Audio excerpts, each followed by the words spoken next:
Head Knowledge ရဲ့ပရိသတ်များအားလုံးပဲမင်္ဂလာပါရှင်။ဒီနေ့မှာတော့ပရိသတ်တွေအတွက်နှာခေါင်းသွေးရှံသူတွေလိုက်နာလှုပ်ဆောင်တဲ့ဆောင်ရွက်အချက်လေးတွေကိုတင်ဆက်ပေးသွားမှာပဲဖြစ်ပါတယ်။နှာခေါင်းသွေးရှံတဲ့ယောဂကိုခံစားဖို့သူတွေရှိကြမယ်ထင်ပါတယ်။တချို့ဆိုရင်နှာခေါင်းသွေးရှံယောဂကိုမကြာခဏဆိုသလိုဖြစ်တတ်ပါတယ်။တဲ့အနေနဲ့မကြာခဏဆိုသလိုနှာခေါင်းသွေးရှံတတ်သူဆိုရင်တော့ဒီဗီဒီယိုလေးကိုဆုံးအောင်ကြည့်သွားပေးပါဦးနော်။အခုလိုပူအိုက်တဲ့ရာသီတွေမှာဆိုရင်တော့နှာခေါင်းသွေးရှံတာကိုမကြာခဏကြုံရလေးရှိပါတယ်။တချို့နှာခေါင်းသွေးရှံတာကကြီးမားပြဿနာမရှိဘဲပြန်ပြောက်သွားတတ်ပေမဲ့တခါတရံမှာတော့နားနှာခေါင်းလေချောင်းတွေဟာပြဿနာတစ်ခုရှိနေလို့နှာခေါင်းသွေးရှံတာမျိုးတွေလည်းရှိပါတယ်။ဒါဆိုရင်တော့နှာခေါင်းသွေးရှံတာကိုဖြစ်စေတဲ့အကြောင်းရင်းကဘာတွေလဲဆိုရင်တော့နှာခေါင်းဆိုတာကသွေးကြောများစွာနဲ့ဖွဲ့စည်းထားတဲ့အရာတစ်ခုပါ။ဖွဲ့စည်းထားတဲ့သွေးကြောတွေကအင်မတန်ပါပြီးတော့ပေါက်ကွဲလွယ်ပါတယ်။ဒါကြောင့်ထိခိုက်မိတာလေးတစ်ခုဖြစ်ရင်တော့မှ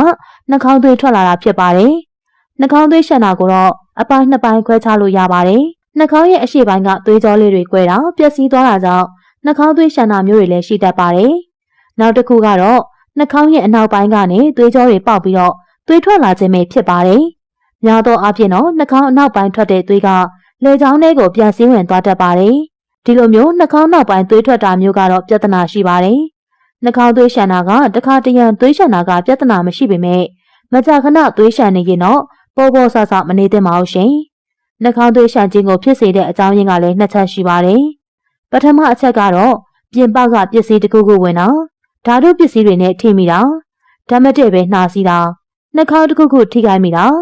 ခဏနှာချေတာနှာခေါင်းအသွင်းသားတွေခြောက်ပြီးတော့သွေးထွက်တာအသက်ရှူလမ်းကြောင်းပိုးဝင်တာ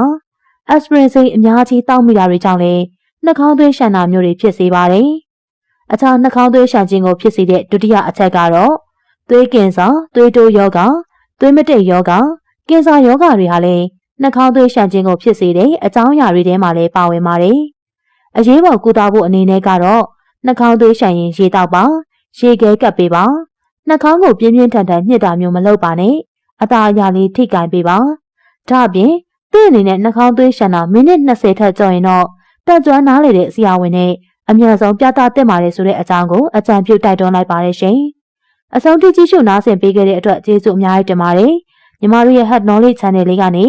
ကျန်းမာရေးနဲ့ပတ်သက်တဲ့ဗဟုသုတတွေကိုနေ့စဉ်ည9:00 နာရီအချိန်တိုင်းတင်ဆက်ပေးနေအောင်ပါမို့လို့ဆက်စောင့်မျှော်အားပေးကြပါအောင်ရှင်။နားဆင်အားပေးခဲ့ကြတဲ့ပရိသတ်တို့တွေလည်းစိတ်ဤချမ်းသာခြင်းကိုယ်ဤကျန်းမာခြင်းတို့နဲ့ပြည့်စုံနိုင်ကြပါစေလို့ဆုမွန်ကောင်းတောင်းပေးလိုက်ရပါတယ်ရှင်။